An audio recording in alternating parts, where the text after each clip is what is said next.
U vrijeme izolacije mnogi su se suočili s problemom viška kilograma. Naime, ljudi različito reagiraju na stres. Neki su se tako primili kuhanja, osmišljavanja zdravih obroka, tjelovježbe, a drugi su taj stres liječili takozvanim comfort foodom, odnosno hranom za utjehu. Sve više dobivam upita kako se zapravo vratiti u ravnotežu i kako skinuti prekomjerne nakupljene kilograme.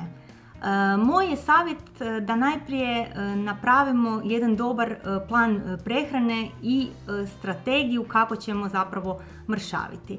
Dobro je napraviti popis svojih dobrih i loših dosadašnjih prehrambenih navika i one lošije pokušati zamijeniti boljim adekvatnim izborima.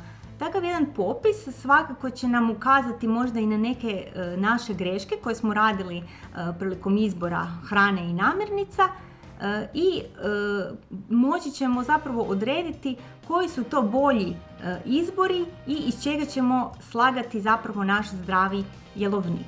Ako mislite da ne možete sami u sastavljanju jelovnika, mogu vam dakako pomoći i nutricionisti. Koji ćemo odrediti onda pravilne omjeri svih makronutrijenata, proteina, ugljikohidrata i masti, staviti ih u one odnose koji će polučiti najbolje rezultate. Dobro je, naglašava Vedrana, imati popis namirnica i nabaviti ih unaprijed, kako bismo bili spremni i kako ne bismo u nedostatku poželjnih namirnica posegnuli za hranom koja nam ne čini dobro. Uvijek se organizirati na način da 2-3 dana unaprijed znamo što ćemo zapravo konzumirati.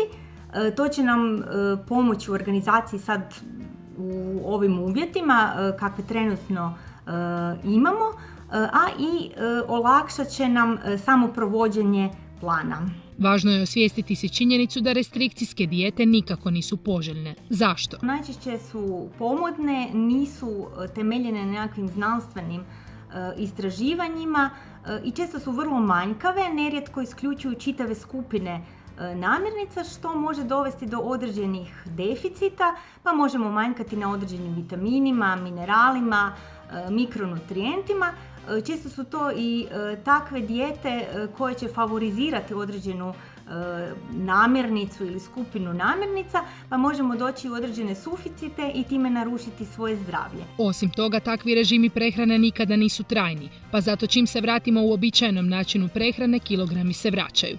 Želimo li trajno izgubiti kilograme, naglasak trebamo staviti na umjerenu, a raznoliku prehranu. Znači, ne povoditi se s nekakvim pomodnim dijetama, uključiti što više svježih namirnica, što više sezonske hrane. Sada je proljeće, pa zaista tu imamo nebrojeno puno i voća i povrća, mahunarki, grahorica, različitih orašastih plodova i sjemenki koje će sigurno oplemeniti takav jedan plan. Koje bi namirnice bilo dobro izbjegavati ako želimo izgubiti kilograme? Tu svakako spadaju svi rafinirani proizvodi, nekakva gotova jela koja će skrivati veliku količinu i masnoća i šećera, konzervansa, aditiva, soli, znači sve ono što će negativno zapravo djelovati na naš metabolizam i biti smetnja regulaciji tjelesne mase. Svakako trebamo izbjegavati slatkiše, izbjegavati alkohol i uvijek voditi računa zapravo da je naš izbor što raznolikija i što manje prerađena hrana. Na kraju, jedini način da se kilogrami ponovno ne vrate je trajno usvajanje zdravih prehrambenih navika. Nema čarobnog recepta koji će održati našu željenu tjelesnu masu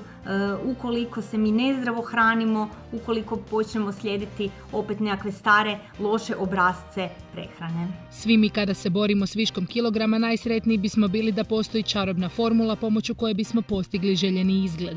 No na putu do rezultata koji su stvarni i trajni nema prečaca.